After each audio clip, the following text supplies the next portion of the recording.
Cerita Ande-Ande Lumut dari Jawa Timur. Suatu ketika, kerajaan Jenggala diserang oleh musuh. Ketika perang semakin sengit, permaisuri raja yang bernama Putri Dewi Sekartaji melarikan diri dan bersembunyi ke sebuah desa yang jauh dari Jenggala. Untuk menjaga keselamatannya, ia menyamar sebagai gadis kampung. Dewi Sekartaji tinggal di tempat Nyai Intan. Nyai Intan adalah seorang kaya yang mempunyai 3 putri, yaitu Kelenteng Abang, Kelenteng Ijo, dan Kelenteng Biru. Oleh Nyai Intan, Dewi Sekartaji diangkat anak dan diberi nama Kelenteng Kuning. Setelah keadaan di kerajaan Jenggala kembali tenang dan aman, sang pangeran mencari jejak istrinya. Ia pergi dan menyamar menjadi seorang pangeran yang sedang mencari jodoh. Panji Asmarabangun menyamar dengan nama Ande-Ande Lumut, lalu membuat sayembara. Dalam waktu singkat, berita sayembara itu tersebar jauh hingga ke desa si Kelenteng Kuning. Kelenteng Abang, Ijo, dan Biru mendengar kabar sayembara itu. Mereka sangat senang dan ingin mengikuti sayembara itu. Kita harus berhias agar terlihat cantik dan memikat sang pangeran, kata Kelenteng Abang. Benar sekali, kita akan memakai pakaian dan perhiasan yang paling bagus, kata Kelenteng Ijo. Hei Kelenteng Kuning, kamu tidak usah ikut sayembara ini, karena kamu tidak pantas mendapatkan pangeran. Lebih baik kamu mencuci baju di sungai, perintah Kelenteng Abang sinis. Ketika Kelenteng Kuning sedang mencuci di sungai, tiba-tiba seekor burung bangau datang menghampirinya. Anehnya, burung itu bisa berbicara dan kedua kakinya menggenggam sebuah cambuk.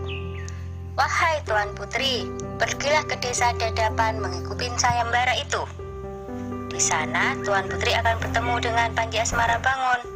Bawalah cambuk ini, siapa tahu nanti dibutuhkan, ujar sang bangau sambil meletakkan cambuk itu di atas batu. Burung bangau itu lalu terbang ke angkasa dan menghilang sebelum Kelenteng Kuning menjawabnya. Kemudian Kelenteng Kuning kembali ke rumah dan berangkat menuju desa Dadapan.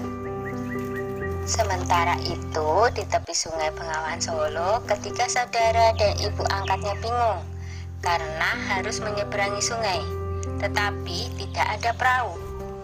Bagaimana cara kita menyeberang, Bu? Tanya Kelenteng Ijo dan saudarinya. Lalu mereka melihat seekor kepiting raksasa. Kepiting itu adalah Yuyu Kangkang, utusan Ande-Ande Lumut. Dia diutus menguji para peserta sayembara yang melewati sungai tersebut. Hai kepiting raksasa, maukah kau membantu kami menyeberang sungai? Pinta Kelenteng Abang. Yuyu Kangkang tertawa lebar. Hahaha, aku akan membantu kalian, tapi ada syaratnya, kata dia. Apapun syaratnya, kami bersedia. Yang penting kami bisa menyeberang, jawab Kelenteng Abang. Kalian harus menciumku, kata Yuyu Kangkang.